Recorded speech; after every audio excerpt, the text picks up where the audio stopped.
So ayan na guys, nabubungan na nila. Ngayon, andito ako ngayon sa taas. Oras ngayon ay nasa 7:30. Yan. Yan, napakaaga. So kung makikita nyo, pinili ko yung blue para pang lalaking lalaki talaga yung kulay.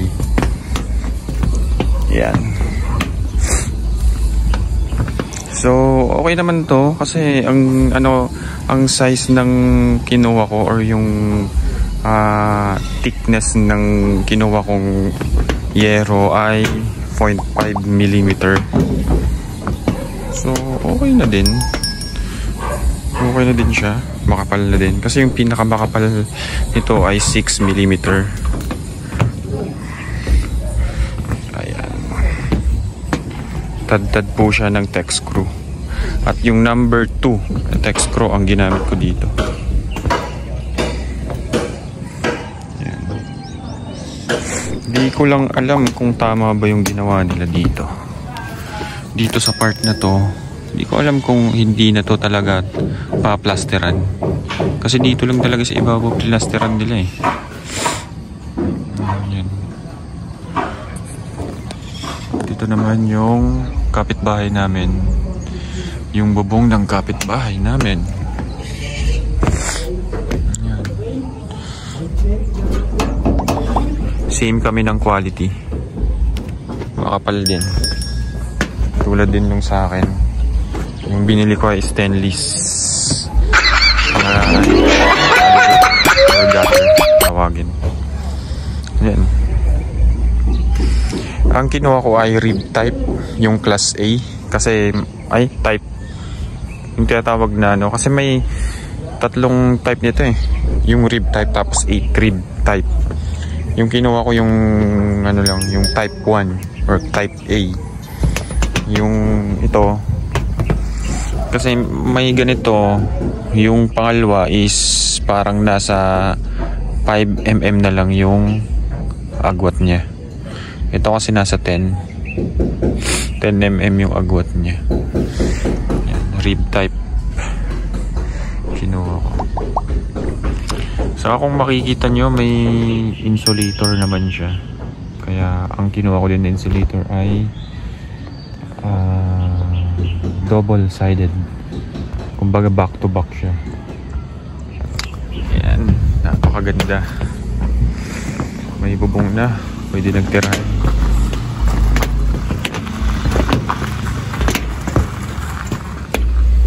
Boss, oy boss, andyan pala kayo, naglalakad. Yan ang mga kapitbahay ko. At ito ang sinasabi ko sa inyo na nature, kasi napakaganda ng nature dito at napakalamig dito pag umaga, lalo na pag hapon. Pero mainit siya pag alas 3, pero yung mag alas 12 malamig siya. Yan. Thank you Lord sa mga blessing. Sabihin ko sa inyo, huwag kayong padadala or matatakot, kasi kung wala yung Panginoon or wala yung pagpapala sa inyo, hindi kayo makakapagsimula. Huwag kayong matatakot na magpabahay. Kung may budget na kayo ngayon, magpabahay na kayo. Kasi kung mag-iipon pa kayo, mababawas at mababawasan yan. At least nautay-utay niyo yung bahay, diba? Tama ba ako dun? Ayan o. So ngayon, ito lang for today's video. Ayan. Ipapakita ko din pala sa inyo yung kusina. Ayan. Ayan yung kusina ko. At yung makikita nyo yun ang mga flashing. Kumbaga, ididikit nila yung flashing ngayong araw na to. Napakasaya naman, no? Yan, ididikit nila dito sa mga gilid. Yan, puro manok yan sa likod ko, oh.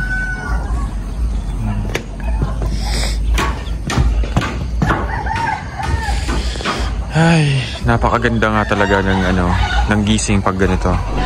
Patapos na yung bahay. Nag-aasinta na sila. Nagpa-plastering na din sila sa loob. So sa next video ko guys, ipapakita ko yung plastering ng bahay. Yan, nakikita niyo yung bundok na yan. Yan yung Mount Makiling. Napakalapit lang. So guys, thank you guys. Patuloy kayong subscribe. Patuloy din ako mag-upload ng mga video. Kung may naitulong ako, thank you. Kung wala, thank you din. At maraming salamat. Goodbye.